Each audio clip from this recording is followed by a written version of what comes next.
Hola colega, ¿cómo estás? Espero que todo marche muy bien para ti. Bienvenido a este nuevo video para reforzar las clases presenciales.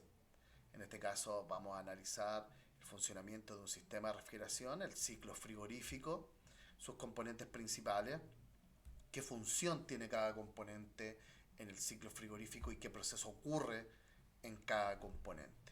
Así que sin nada más que decir, acompáñame en este nuevo video.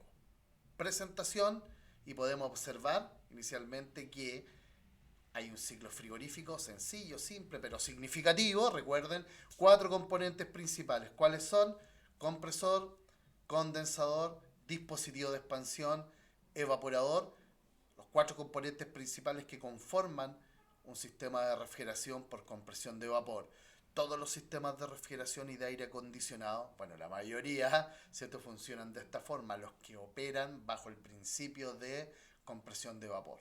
Así un refrigerador doméstico, una cámara de refrigeración, una conservadora de productos congelados, un equipo de aire acondicionado del tipo ventana, un equipo de aire acondicionado del tipo split, una cámara de refrigeración para la mantención de productos frescos, una cámara de mantención para la mantención de productos congelados, un túnel de congelamiento, funciona bajo este mismo principio.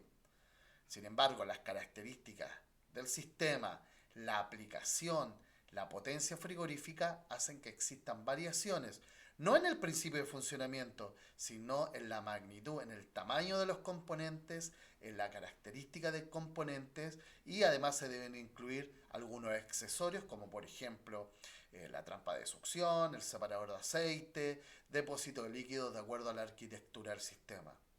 Sin embargo, y tal como lo comenté, los sistemas de refrigeración por compresión de vapor, vale decir un compresor, que utilizan un compresor, funcionan ya de la forma que vamos a analizar a continuación. Veamos sobrecalentamiento y su enfriamiento.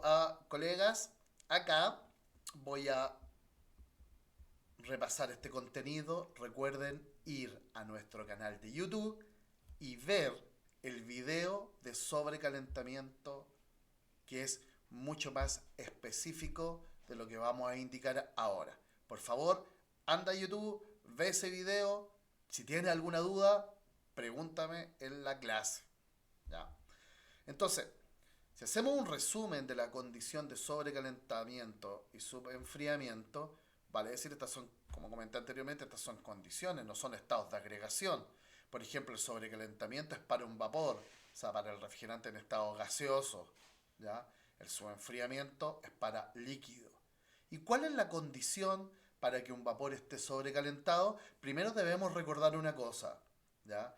Que la presión incide o influye directamente en la temperatura de cambio de estado, ¿ya?, de los distintos fluidos. En este caso ya vamos a hablar en lo específico del refrigerante, ¿ya? Pero recuerden que esto es extrapolable, de hecho los primeros ejemplos nosotros los analizamos con agua. Entonces, la presión influye directamente en la temperatura de cambio de estado, llamada también temperatura de saturación de los refrigerantes, ¿ya?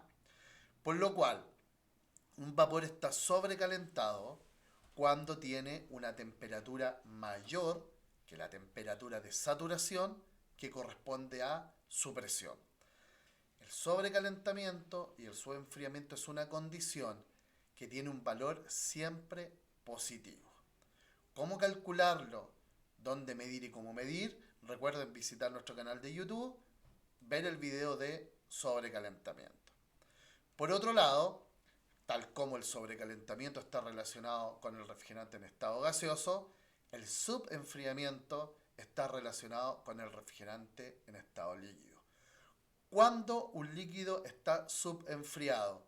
Cuando tiene una temperatura menor que la temperatura de saturación que corresponde a la presión. ¿Ya? Y eso es donde nosotros lo podemos observar en un sistema de refrigeración, como vamos a ver más adelante, en la entrada del dispositivo de expansión, por ejemplo. ¿Ya? Donde el refrigerante está sobrecalentado, en la aspiración del compresor, a la salida del evaporador, y el refrigerante también cumple esta condición en la descarga del compresor. El refrigerante en un sistema de refrigeración puede estar en dos estados, ya lo hemos comentado en videos anteriores, líquido gaseoso, la mezcla de ambos. Sin embargo, la condición de líquido y gaseoso específicamente se puede analizar desde el punto de vista teórico. Siempre que el refrigerante está en estado gaseoso, este va a estar en una condición de sobrecalentado. Vale decir, su temperatura va a ser superior a la temperatura de saturación que corresponde a su presión. Cuando el refrigerante va a estar en estado líquido, siempre va a tener una condición de subenfriamiento. Vale decir, su temperatura va a ser menor que la temperatura de saturación que corresponde a la presión. Terminando este video, ¿qué vas a hacer, colega? Ir a YouTube, ver nuestro video de sobrecalentamiento y si tienes alguna duda, recuerda, nos vemos en clases. Hazla en clases, anótala. Anota esa duda y nos vemos en clases.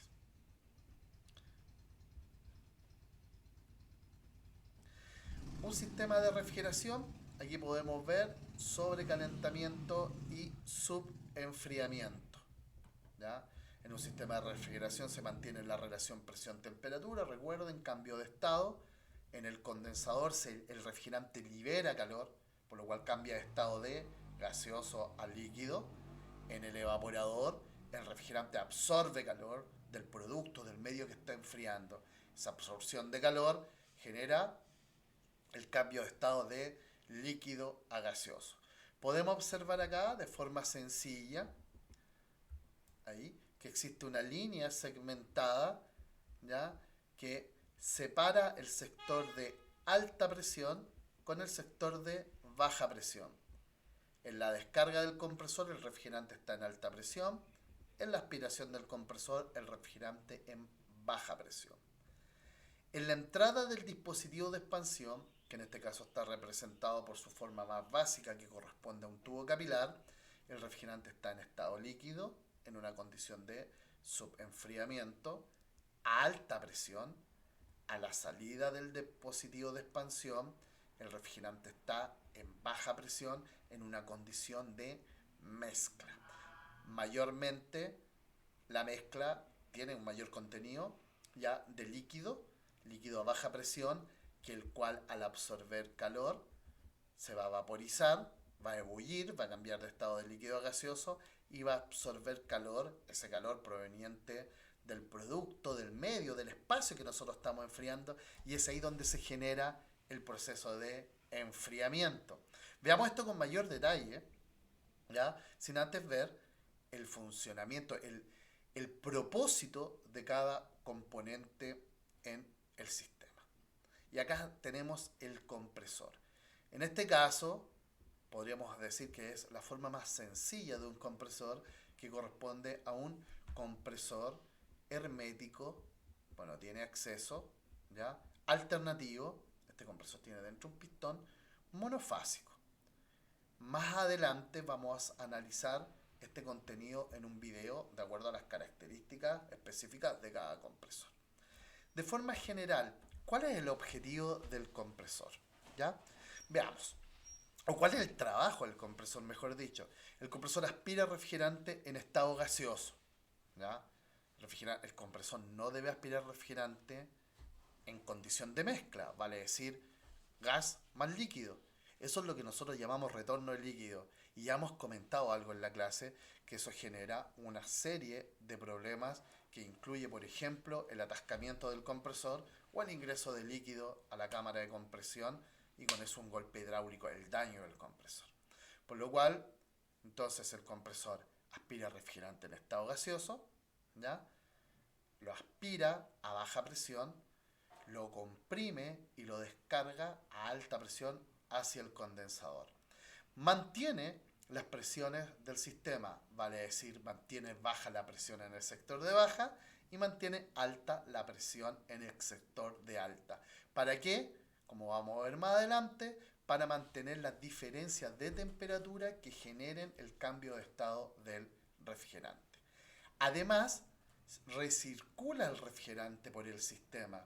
De hecho, la capacidad frigorífica de un compresor está de acuerdo directamente con el flujo másico que puede bombear el compresor a través del sistema.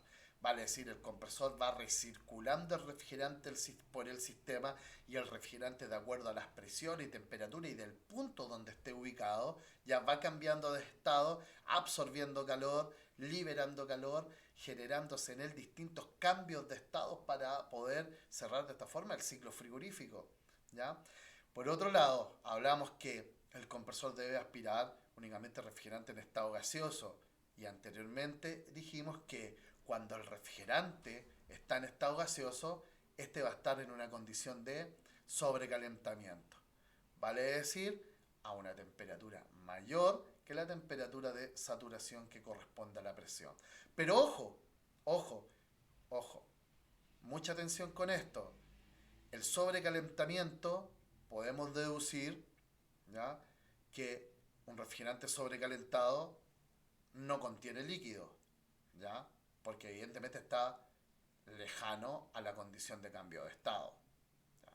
Pero un valor de sobrecalentamiento excesivo también puede ser perjudicial, para el funcionamiento del compresor.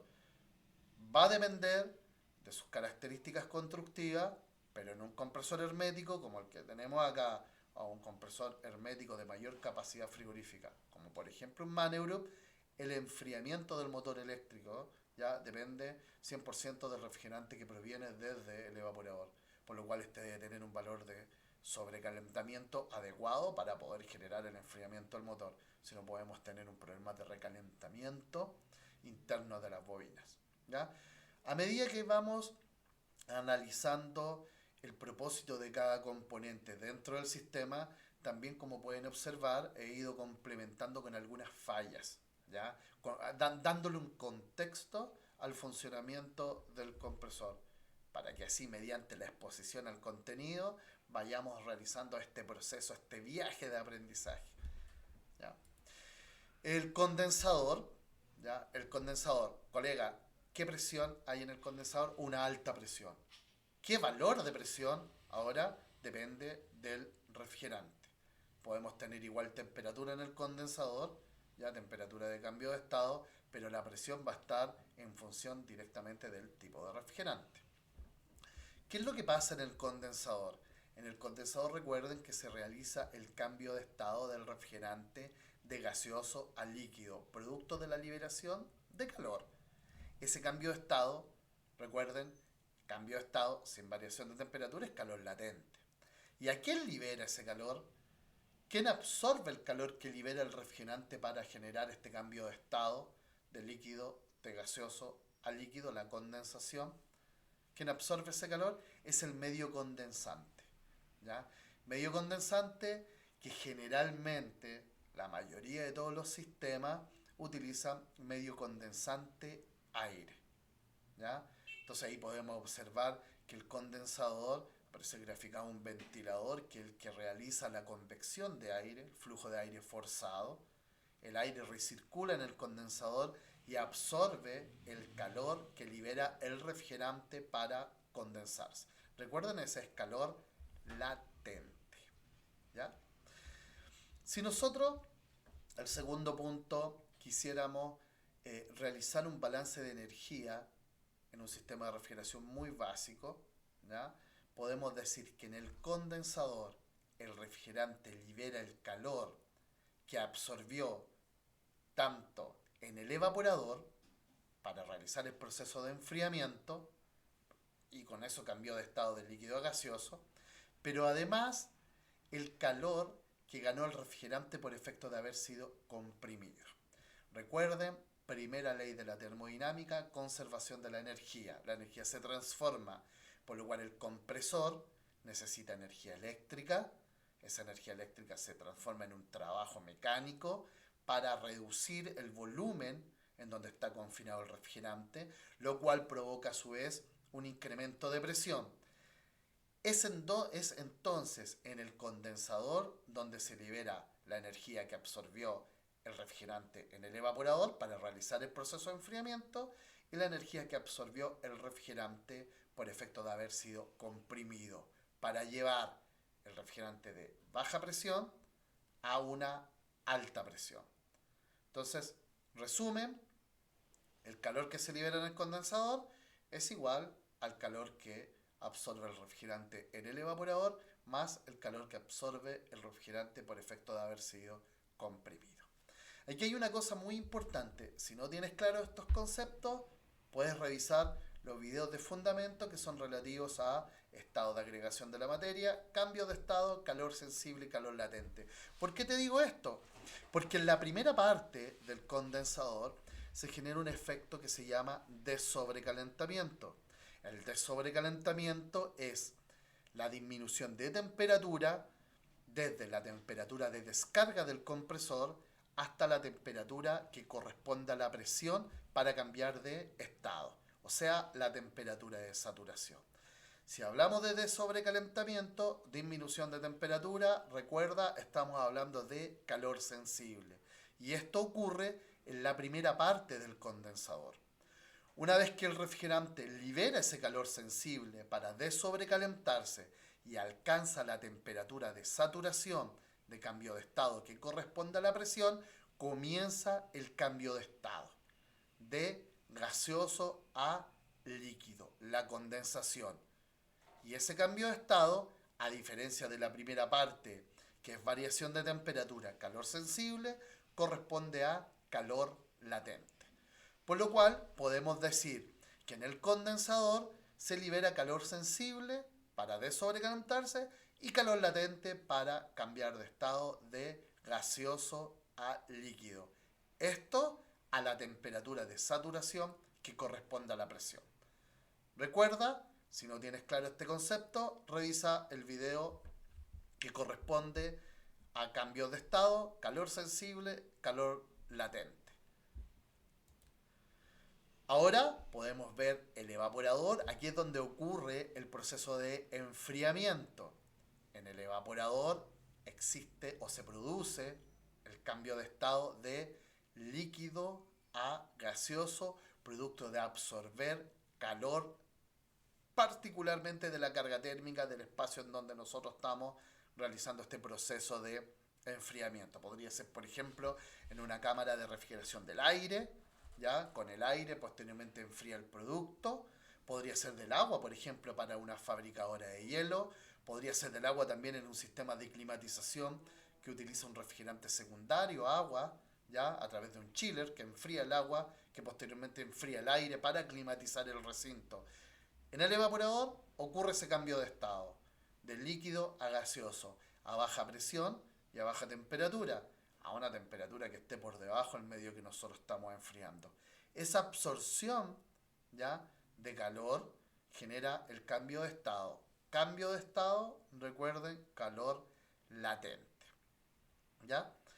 Posteriormente, podemos ver que la última parte del evaporador, ¿ya?, es utilizada para sobrecalentar el refrigerante. ¿Se recuerdan que el compresor aspira refrigerante en estado gaseoso en una condición de sobrecalentamiento? Es como en la última parte del evaporador y en la línea de aspiración se genera el sobrecalentamiento del refrigerante. Los sistemas de expansión, ¿ya?, de expansión, que utilizan, por ejemplo, un tubo capilar, una válvula de expansión termostática con ecualización interna, una válvula de expansión termostática con ecualización externa, una válvula de expansión electrónica modulada por ancho de pulso, paso a paso. Todos estos dispositivos de expansión forman parte de un concepto que se llama sistemas de expansión seca. Vale decir, a la salida del evaporador, el refrigerante va a estar en una condición de sobrecalentamiento. Por lo cual el tercer punto hace referencia a ese concepto. La última parte del evaporador entonces es utilizada para sobrecalentar el refrigerante, de tal forma de evitar que del evaporador salga el refrigerante con líquido en condición de mezcla, ¿ya?, que pueda dañar posteriormente al compresor, entendiendo que el compresor debe aspirar refrigerante en estado gaseoso en condición de sobrecalentamiento. Por último, tenemos el dispositivo de expansión, en este caso, ¿ya?, acá, a diferencia del diagrama de flujo, ¿ya?, esto está representado por un dispositivo de expansión una válvula de expansión termostática con ecualización interna. Ya vamos a ver de forma más específica su operación, pero de forma genérica qué es lo que nosotros podemos indicar del dispositivo de expansión. Bueno, en su entrada el refrigerante está en estado líquido a alta presión en una condición de subenfriamiento. El dispositivo de expansión ya es el que genera la caída de presión desde líquido a alta presión a mezcla a baja presión. Y el líquido que conforma la mezcla en la salida del dispositivo de expansión, recuerden, al vaporizarse, al cambiar de estado de líquido a gaseoso, es en donde absorbe calor proveniente de la carga térmica del medio que nosotros estamos enfriando, y ahí se genera la disminución de temperatura. Como comentamos, expansión, el refrigerante está en estado líquido a alta presión en una condición de subenfriamiento. ¿Por qué ya a la salida de la válvula de expansión o del dispositivo de expansión el refrigerante no está 100% en estado líquido? O sea, vale decir, entra líquido a alta presión, sale una mezcla a baja presión del líquido y vapor o refrigerante en estado gaseoso. El vapor es una condición del gas, ¿ya? Entonces, ¿por qué no sale 100% líquido a baja presión? Resulta que en todos los procesos de expansión, ¿ya? Todos los procesos de expansión, sin intercambio de energía con el entorno, nosotros llamamos a entalpía constante, ¿ya? Producto de la propia energía interna del refrigerante, al disminuir la presión, y como ya nosotros sabemos que la presión influye directamente en el cambio de estado, en la temperatura de cambio de estado, en ese proceso, esa energía interna hace que el líquido, el refrigerante en estado líquido, utilice su propia energía en la disminución de presión para vaporizarse una fracción, ¿ya? O sea, se vaporiza una fracción porque disminuye la presión, y al disminuir la presión utiliza su propia energía interna, ¿ya? Para cambiar de estado. Evidentemente que esto es totalmente, podríamos decir, desde el punto de vista de eficiencia de un sistema indeseable, porque al final lo que genera el proceso de enfriamiento es el refrigerante que cambia de estado de líquido a gaseoso, por lo cual es evidente que entre mayor sea el porcentaje de líquido de esa mezcla que sale del dispositivo de expansión, mayormente eficiente va a ser el sistema. Sin embargo, es una condición que nosotros no podemos evitar en el 100%, sí lo podemos contener mediante distintas medidas que involucran cosas que nosotros realizamos, como por ejemplo que el sistema tenga la carga de refrigerante adecuada y al momento de diseñar el sistema no exista una caída de presión excesiva en la línea de líquido que pueda generar la formación de gas producto de la fricción, ¿ya? Ambas situaciones a lo menos van a generar un aumento de vapor en la mezcla que sale del dispositivo de expansión, mermando con esto la capacidad de enfriamiento del sistema. Así que esto lo vamos a ver más adelante en mayor detalle, lo vamos a comprobar en nuestras maquetas, ¿ya? Por el momento es suficiente para poder entender el funcionamiento del dispositivo de expansión, que en resumen, en términos sencillos, es el que genera la caída de presión desde alta presión, refrigerante en estado líquido, en condición de su enfriamiento, a baja presión, refrigerante en condición de mezcla, más rica en líquido para realizar el proceso de enfriamiento. Y ahora podemos observar la integración de todos los componentes en un ejemplo ya donde asignamos un refrigerante, en este caso R134A. Vamos a comenzar por la descarga del compresor. Vamos a dar ahí la descarga del compresor. Recuerden, en la descarga del compresor el refrigerante va a estar en estado gaseoso, a alta presión, en condición de sobrecalentamiento. Y aquí para el ejemplo podemos observar la presión 155 psi, la temperatura de saturación o de cambio de estado 45 grados Celsius, Sin embargo, la temperatura del refrigerante medida con un termómetro, T sub M, temperatura medida, es igual a 60 grados. Por lo cual, el refrigerante está a una temperatura mayor, 60 grados, que la temperatura de saturación, 45 grados, que corresponde a la presión de 155 psi. Una pregunta, ¿de dónde o dónde puedo yo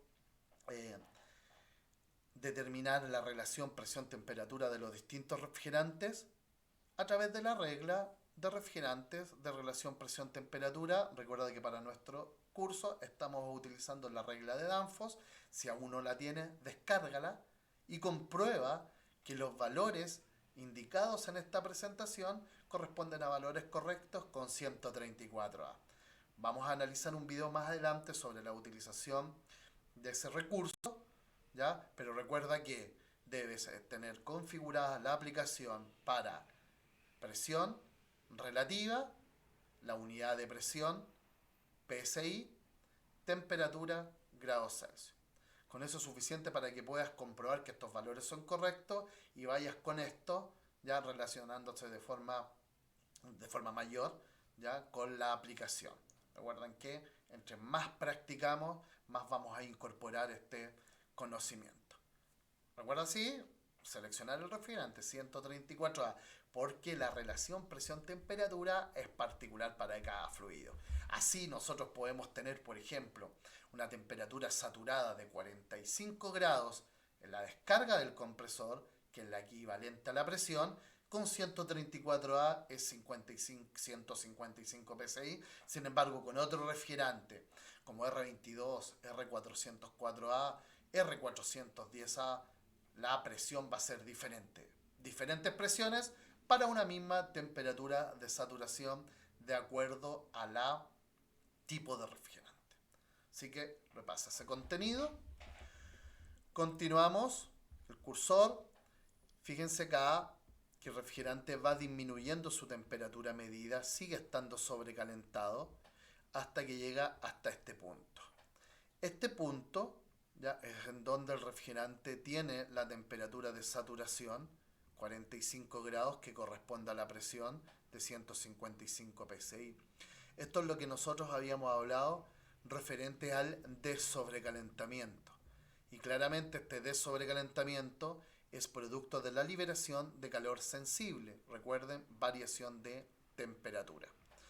Una vez que el refrigerante tiene la temperatura de saturación que corresponde a la presión, comienza el cambio de estado, de vapor, de estado gaseoso, a líquido, mediante la liberación de calor latente. ¿Ya? Pueden observar, si me detengo en este punto, que el refrigerante sigue teniendo los 45 grados, ya que el cambio de estado se realiza a temperatura y presión constante. Sin embargo, ya existe un 50% de refrigerante en vapor y 50% de refrigerante en estado líquido. ¿Ya? Recuerden que todo el calor que libera el refrigerante al medio condensante, que en este caso tenemos como por ejemplo aire, ¿ya? Es el que genera el incremento del aire que circula por el condensador. Vale decir, recuerden, primera ley de termodinámica, conservación de la energía que contiene el refrigerante, ¿ya? La libera para condensarse y esa energía la toma el aire, que es el medio condensante, ¿ya? El cual incrementa su temperatura. Ahora, recuerden, ¿de dónde proviene toda esa energía que libera el refrigerante en el condensador? En una primera instancia, de la energía, ¿ya?, que absorbe el refrigerante para cambiar de estado de líquido a gaseoso en el evaporador, para realizar el proceso de enfriamiento, y además la energía que gana el refrigerante producto de haber sido comprimido. O sea, el compresor toma energía eléctrica, trabajo mecánico, aumento de presión. Y esa energía que proviene originalmente de la energía eléctrica es liberada también en el condensador. Un balance de energía sencillo, recuerden, calor que libera el refrigerante en el condensador es igual que el calor que absorbe el refrigerante en el evaporador y el calor que gana el refrigerante por haber sido comprimido, originado de la energía eléctrica.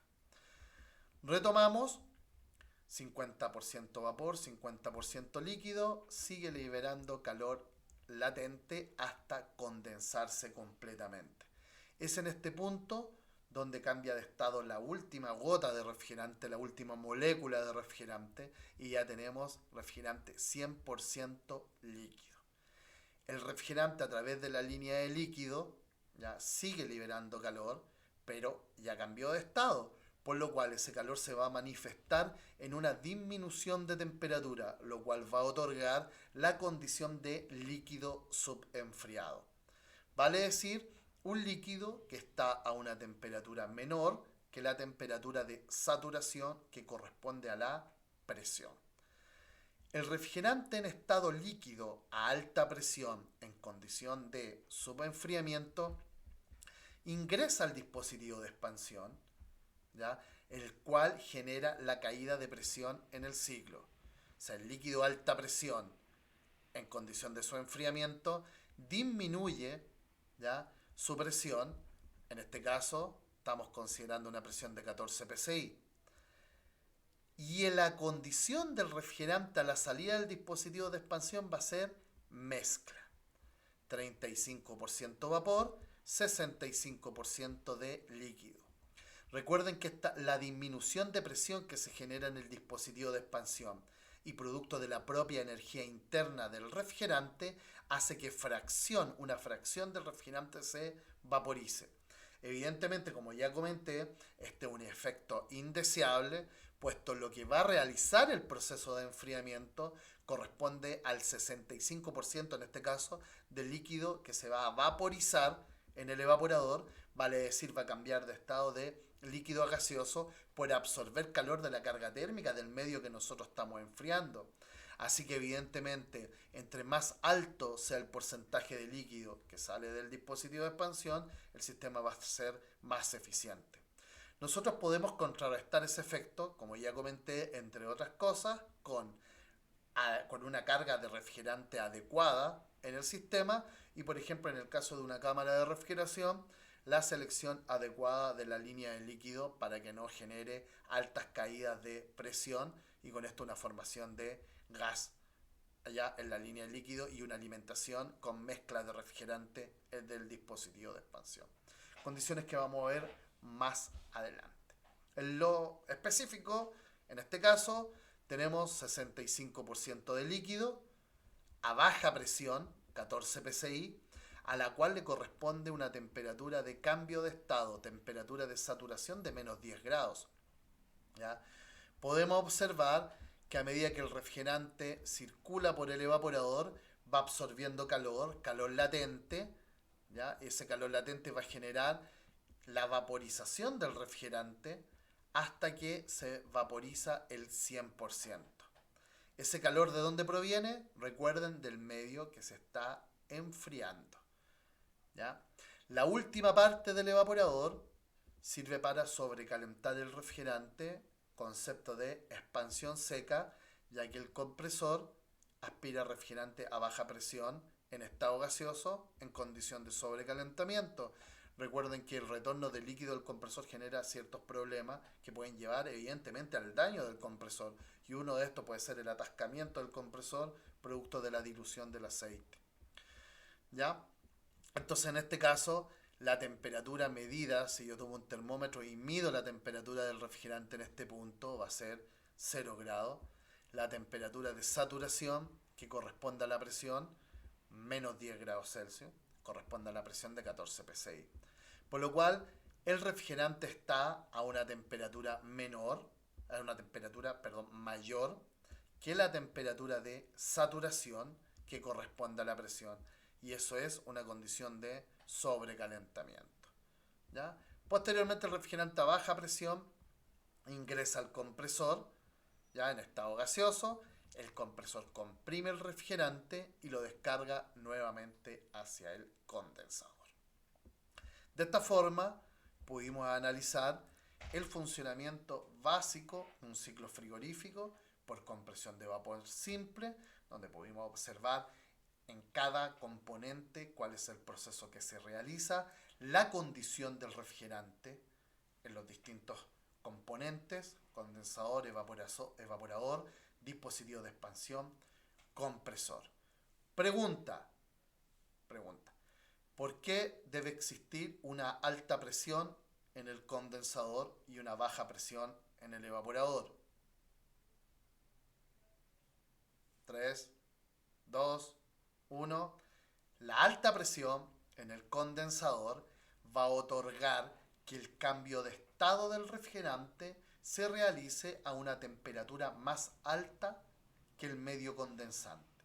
Por ejemplo, podemos observar acá que el cambio de estado se realiza a 45 grados, por lo cual el refrigerante va a estar cambiando de estado a una temperatura mayor que la temperatura del medio ambiente, que en ese caso sería el medio condensante. Por ejemplo, un medio condensante máximo a 35 grados. De esta forma, esa diferencia de temperatura va a producir que el refrigerante libere calor. Recuerden que el calor va de un cuerpo de mayor temperatura a uno de menor temperatura, por lo cual ese va a ser el sentido del flujo del calor. Por eso el compresor tiene que generar una presión alta, a la cual le corresponda una temperatura de cambio de estado mayor que la temperatura del medio condensante. Por otro lado, en el evaporador podemos observar que la temperatura de cambio de estado, la temperatura de saturación, es menos 10 grados. Al igual que en el caso del condensador, acá debe existir una diferencia de temperatura. De hecho, eso es relativo a la segunda ley de la termodinámica. Diferencia de temperatura: el calor se transfiere a través de diferencias de temperatura. Por lo cual, el refrigerante está cambiando de estado de líquido a gaseoso, absorbiendo calor, a una temperatura menor que la temperatura final del producto o del medio que nosotros estamos enfriando. Me explico. Por ejemplo, en este caso, la temperatura de saturación o de cambio de estado del refrigerante en el evaporador es menos 10 grados. Menos 10 grados para obtener una temperatura en cámara de 0 grados Celsius, ¿ya? Por lo cual, al tener la temperatura en cámara a una temperatura mayor que la temperatura de cambio de estado del refrigerante, el sentido de calor va de cámara, aire, producto, etc., al refrigerante. El refrigerante absorbe ese calor a través de esa diferencia de temperatura, está a una temperatura más baja, cambia de estado de líquido a gaseoso, realizando el proceso de enfriamiento. Así que, como les comentaba, este es el funcionamiento, el principio de un ciclo frigorífico por compresión de vapor. Bueno, colegas, espero que este video haya sido de ayuda para reforzar nuestras clases presenciales. Véanlos cuantas veces sea necesario. Anoten sus dudas. Repasen el video que está en YouTube referente al sobrecalentamiento. Descarguen la aplicación, la regla de refrigerante de Danfoss, para poder determinar la relación presión-temperatura. Comprueben que los valores del diagrama de flujo de las temperaturas de saturación correspondientes a la presión sean los correctos. Ajusten el programa, la regla, la aplicación de Danfoss, ¿ya? En base a presión relativa, unidad de presión PSI, temperatura, unidad de temperatura grados Celsius, para que sea ya en consecuencia de este tipo de ejemplo. Si tienen alguna duda, nos vemos en clase.